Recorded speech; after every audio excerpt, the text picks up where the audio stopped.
Okay, so since Queen Elizabeth's death, there have been growing calls for the royal family to return the world's largest diamond to South Africa. So this diamond, it sits on Queen Elizabeth's scepter and was gifted to King Edward VII in 1907 after it was discovered in a South African mine. It's estimated to be worth a cool $400 million. So this is an interesting talk, but Cassie, is the time to talk about this sort of thing, is it appropriate for right now? What do you think? Should we be having these conversations? I mean, I think 122 years is too soon, you know? yeah, I think it's rude, honestly. I don't know. I feel like the debate around this is so funny to me. Like, it's kind of like if I stole something from your house and then I took it to my house and then I had a really big guard dog in front of it for 122 years, and then the day that my guard dog dies, we're like, it's rude. It's rude. We have to give it a minute. That is a wonderful analogy. That is a wonderful analogy. When you put it like that. Wow. So in this analogy, is the guard dog Queen Elizabeth? I mean, she's the one holding the jewel, right? Yeah, holding the scepter. Well, I mean, I think that you're bringing up a great point. Like, what is the appropriate amount of time? Because I think that everybody was looking at Queen Elizabeth, and she's had this history, and she was really old, right? 96 is not young.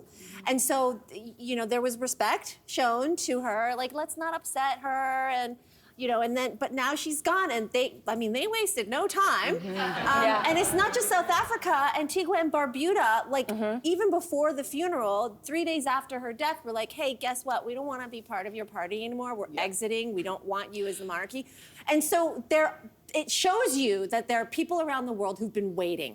They've been waiting. So would this not be a genius PR move for King Charles? That's what I'm thinking. If I'm their Give PR, him that. right? And it's so funny. So I covered the Queen's death for the 10 days. It was a very long period, and we talked to a lot of experts, and a lot of people were bringing up these conversations. And a lot of people were like, let's just wait. Let's bury her first. Let's have the processions. Let's do everything, and then we'll have these discussions. And if I'm Charles's PR, first of all, let's address the issues that everybody has. No one thinks that Charles is going to have the same impact that his mother did. Although people are receptive during the funeral, so we'll have to wait and see about that. But he also knows, and everybody, there's transparency with this new generation. They know what's going on. They know what you guys have done. So what are you going to do? Are you going to continue to pretend you didn't steal those things? And you don't have the head of some Kenyan leader in the basement somewhere? Or are we going to, I think after their mourning, because the royal family still has a 7-day period of mourning, which isn't over yet. Once they're done that, the coronation for King Charles III is not until next summer. I think in that time, he should have one-on-one meetings with all of the Commonwealth leaders who are like, you know what, we want out, or we want our things back, we want our jewels back, we want everything back. Private meetings, right? Find out meet everybody where they're at, have a very honest and open conversation about how it's gonna be done. And then after your coronation, and we do all, you know, the horns and the dogs and the horses and everybody in their uniform, the first thing you do the very next day is say, this is how we're going forward as a royal family. And I think that's the only thing that will save the monarchy to go forward. Because I look at little George and Louis and Charlotte, I'm like, will you guys still get all of this fanfare? Yeah, Because I don't think people are gonna care as much, but this is a way to do it. Address the issue, talk to everybody, give things back. You don't need the jewel, you don't need any of those things, but you do need to continue and you do need to move forward. I totally agree. I totally agree. My question, though, is like, I hear you. That sounds really reasonable, and in a reasonable world. Yes. Oh, it's gonna. Your script that you just wrote, Was that good? Yeah, it was so good. Wouldn't you pay me a lot of money for that? The movie is gonna go exactly according to script.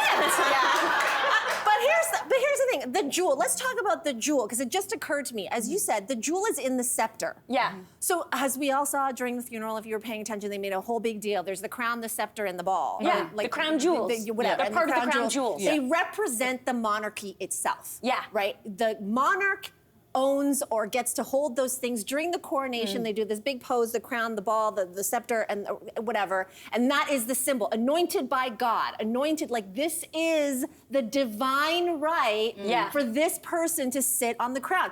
If you take a piece of one of the symbols of the divine right out of the thing, then what's the divine right? What's the Why? Who, I know, but who like says, Cassie said, who like says Cassie you said, have any value? I would argue that nobody's confused about the value of the monarchy right now. Yeah. Although I think personally, I think your plan is really great. To me, I think Prince Charles is so old and way too tired to execute all of that. I mean, like, how many meetings are we talking about? He needs to nap. No? my God. I think He's what the we should- oldest monarch to take the crown. Oh, Yeah. I mean, I get it. He probably has 2 weeks left on there. I just think let's throw a party, get some disco lights in there, invite all the heads of state, let them pick out what they want to do. We'll just reshuffle them a little bit and meet again in another 100 Also a years. good plan. I don't even know if it's King Charles's decision though to actually give him back. Because if I'm not a royal historian, if you are, please let us know. Because the crown jewels themselves, they belong to the monarchy, but they don't, like Charles, as Charles, if he's a pedestrian, he doesn't own them. It belongs to the head of state. And the idea is that the crown jewels are held in trust for the nation. So I don't think King Charles can just go ahead and do it. But yeah, he can. it would be like would But it be they're a stolen. parliamentary? But now here's the deal. It What doesn't parliamentary? What a A parliamentary? parliamentary vote, like to be like, let's talk about this. Because I think if Charles tried to do it, everyone would be like, whoa, bud, those are Yeah, technically but who not are we kidding? yours. Like the Minister of Transportation isn't waving around the scepter. Like, I mean, there's only one I'm person. just saying it's probably a little more complicated than we think, and it's more complicated because yes, a blood diamond. How far are we going to take this with reparations? I'm not saying this is wrong, but I'm sure some of us have some family heirlooms. Are we don't going to feel give those back? You know, like it gets I don't tricky. feel like it has to be more complicated than how they took them in the first place. That is a great. Yeah. That's exactly what I'm saying. There you Yeah. go. Okay, Yeah. I'm sure we're going to be talking about this for a course. long time. Or, well, according to Cassie, only 2 weeks. Hey there! Wasn't that great? Do you know where you can find some equally good content?